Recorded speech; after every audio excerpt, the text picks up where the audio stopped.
We've said this in the past. Xi Jinping's zero-COVID policy is failing China miserably. Despite strict implementation, despite strict rules and regulation, China is only slipping deeper into its COVID nightmare.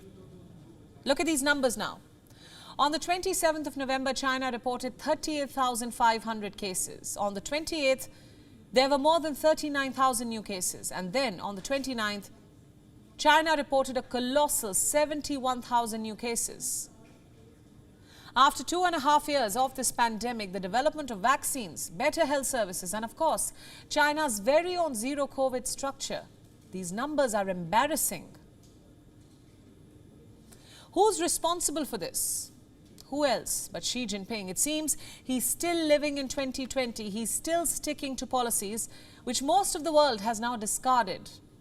The ongoing protests, the anger on the streets, the calls for Xi to step down, they're all proof that his policies have failed. Try telling that to the CCP, which despite all of this, despite all the drama at home, is still flexing its muscle and threatening its neighbors.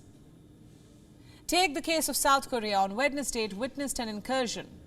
Warplanes from China and Russia entered the country's air defense zone, but did not violate the country's airspace.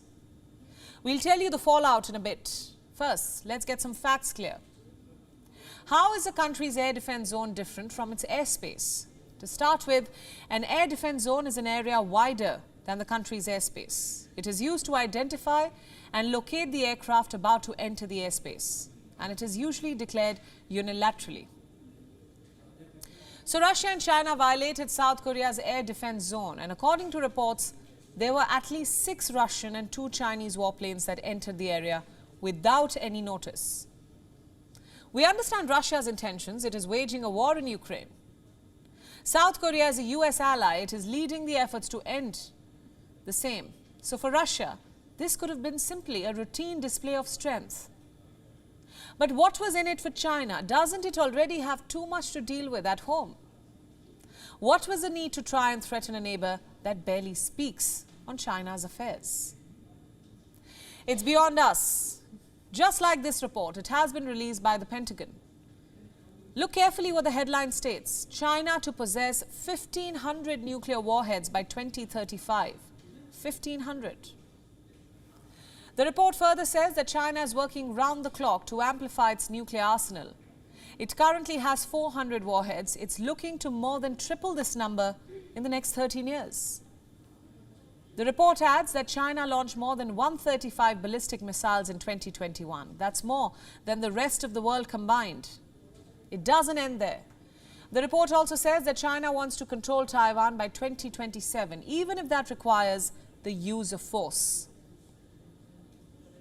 So what does this all tell you? That China may be losing on zero COVID, but it's not really lagging when it comes to Taiwan or even its foreign policy interests. It is pursuing all its missions at the same pace, notwithstanding the turmoil unfolding domestically. Is there more than meets the eye here? Is this all part of a grand plan? Well, we can't help but think so, given how the Chinese are notorious for their long-term planning. So is zero COVID merely a distraction for China to pursue its military ambition? Is Beijing using zero COVID to strengthen its grip on its people so that questions are not asked when it invades Taiwan? These are all possibilities for now. There's no saying if they will remain so. WION World is now available in your country. Download the app now and get all the news updates on the move.